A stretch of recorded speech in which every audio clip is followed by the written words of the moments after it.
Welcome to our study literature channel. Today our topic is The Duchess of Malfi is the drama written by John Webster in 1612 to 1613.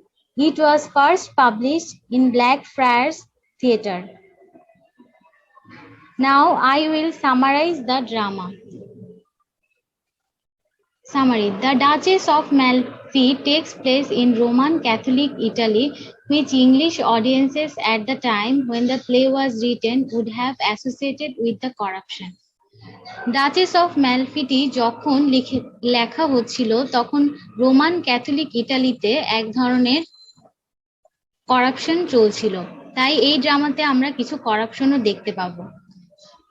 It begins in the palace of Duchess. এটা ডাচেসের palace অর্থাৎ রাজপ্রাসাদ থেকে কাহিনীটি শুরু হয়। A young widow and the ruler of the Italian town of Amalfi. একজন বিধবা মহিলা যে কিনা ইটালি শহরের অ্যামালফি শহরের একজন শাসক ছিল, তাকে নিয়ে এই কাহিনীটি লেখা হয়েছে, এই ড্রামাটি লেখা হয়েছে। Her steward Antonio has just returned from visit to the French court. তার স্টিওয়ার্ড ছিল অ্যান্টোনিও, যে কিনা ফ্রেঞ্চ কোর্ট থেকে ফিরে এসেছিল। অ্যান্ড বসোলা, আরেকজন ছিল Bosola, a murderer and former employee of her brother. তার ভাইয়ের একজন খুনি এবং তার ভাইয়ের একজন এমপ্লয়ি বা চাকর ছিল। কার্দিনালের চাকর ছিল। Has just return from his punishment, যে কিনা তার পানিশমেন্ট থেকে ফিরে এসেছিল। Soon duke Ferdinand the duchess other brother, খুব শীঘ্রই ডাচেসের আরেকজন ভাই ফার্দিনান্দ এন্টার করে সেখানে। In a private conversation with his friend Delio, একটা প্রাইভেট কনভারসেশন চলে ডেলিওর সাথে। ডেলিও হচ্ছে অ্যান্টোনিওর ফ্রেন্ড, অ্যান্ড তারা রিভিল করে যে কার্দিনাল ডিউক অ্যাপিয়ার গুড। কার্দিনালের অ্যাপিয়ারেন্স খুব ভালো। They are in fact jealous, conniving and ডিসকেপেবল। তারা ছিল জেলাস কার্দিনালের জন্য। He adds that though her brothers are horrible, যদিও তার ভাইরা খুবই হরিবল ছিল, অর্থাৎ ডাচেসের ভাইরা খুবই হরিবল ছিল। The Duchess is noble, temperate, beautiful and intelligent. কিন্তু ডাচেস ছিল নোবেল, একজন আদর্শবাদী এবং সুন্দরী এবং একজন ইন্টেলিজেন্ট মহিলা। Even though the Duchess is still young and beautiful, যদিও ডাচেস ছিল খুবই সুন্দরী এবং young, her brothers do not want her to remarry. তার ভাইরা চাইতো না তার রিম্যারি হোক, অর্থাৎ দ্বিতীয়বার তার বিয়ে হোক। They hope to both preserve their honor by ensuring for ongoing sexual purity and to eventually inherit her fortune by forcing her to remain a widow. তারা চাইতো সে যেন বিধবাই থাকে, তার যেন আর কখনো বিয়ে না হয়, তাই তারা সেটা এড়িয়ে চলতো, তাকে বিয়ে দিতে চাইতো না। In order to make sure they have their way, Ferdinand gets Bosola a position on the Duchess estate and hires him to be spy.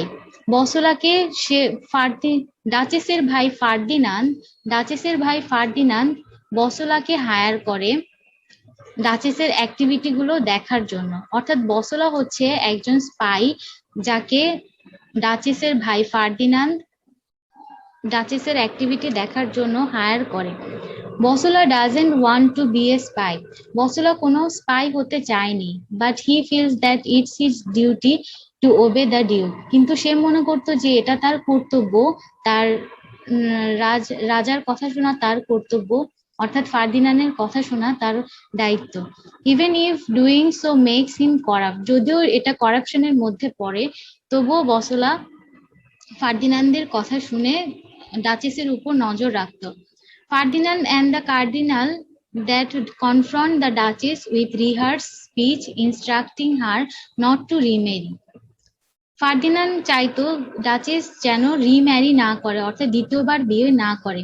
She agrees not to, say agree করলো না, but as soon as her brothers leave, যখন তার ভাইরা চলে গেল, She tells her maid Cariola that she will remarry in secret. যখন তার ভাইয়েরা চলে গেল তখন সে তার মেইড অর্থাৎ তার চাকর ক্যারিওলাকে ডেকে বলল যে সে গোপনে বিয়ে করবে। The duchess then woos Antonio. Duchess অ্যান্টোনিওর কাছে গেল, inverting the traditional male and female roles in courtship. তারা প্রথাগতভাবে যেভাবে মেল অ্যান্ড ফিমেলের দেখা সাক্ষাৎ হয় সেভাবে তারা দেখা করলো। The to marry in secret, এবং তারা দুজনে গোপনে বিয়ে করলো। 9 months later, the Duchess is pregnant with Antonio's child. 9 মাস পরে ডাচেস তার অ্যান্টোনিওর চাইল্ডের বর্ন হলো। Bosola still spying her Ferdinand. Bosola still spying for Ferdinand. ফার্দিনান্দের জন্য বসুলা স্পাই করতে থাকলো, অর্থাৎ ডাচেসকে সে ফলো করতে থাকলো। Notes the sign of her pregnancy and plans to give her apricots as a test. সে জানতো যে ডাচেস প্রেগনেন্ট অ্যান্ড তাকে একটা অ্যাপ্রিকট নামের ফল খেতে দিল। অ্যাপ্রিকট নামের একটা ফল খেতে দিল একটা পরীক্ষা করার জন্য। Because they are known to include labor. The Duchess eats the apricot and goes into labor. Duchess অ্যাপ্রিকটটা খেলো এবং লেবারে গেল। Creating chaos in her palace. এবং প্যালেসে তারা একটা চাউস তৈরি করলো। To try to maintain the secret, Antonio and the Duchess give out a story that the Duchess has fallen ill with some disease. Antonio একটা ভুয়া খবর তৈরি করলো যে ডাচেসের একটা ডিজিজ দেখা দিয়েছে।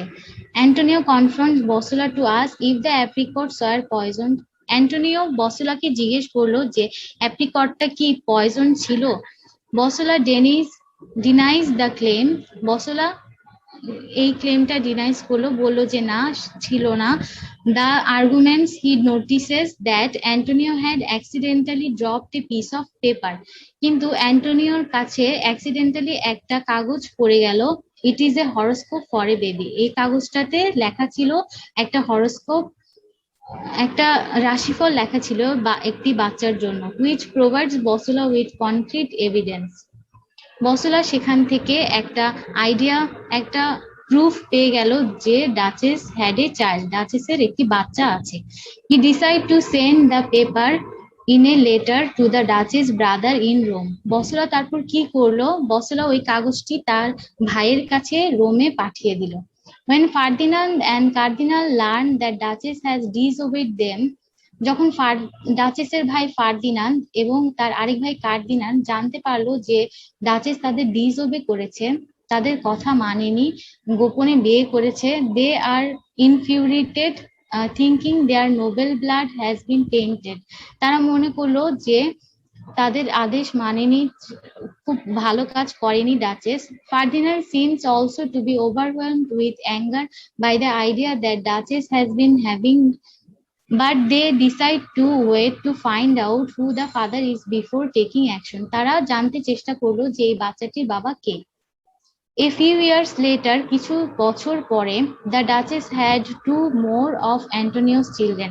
ডাচেসের আরো দুইটি সন্তান হলো যারা ছিল অ্যান্টোনিওর সন্তান।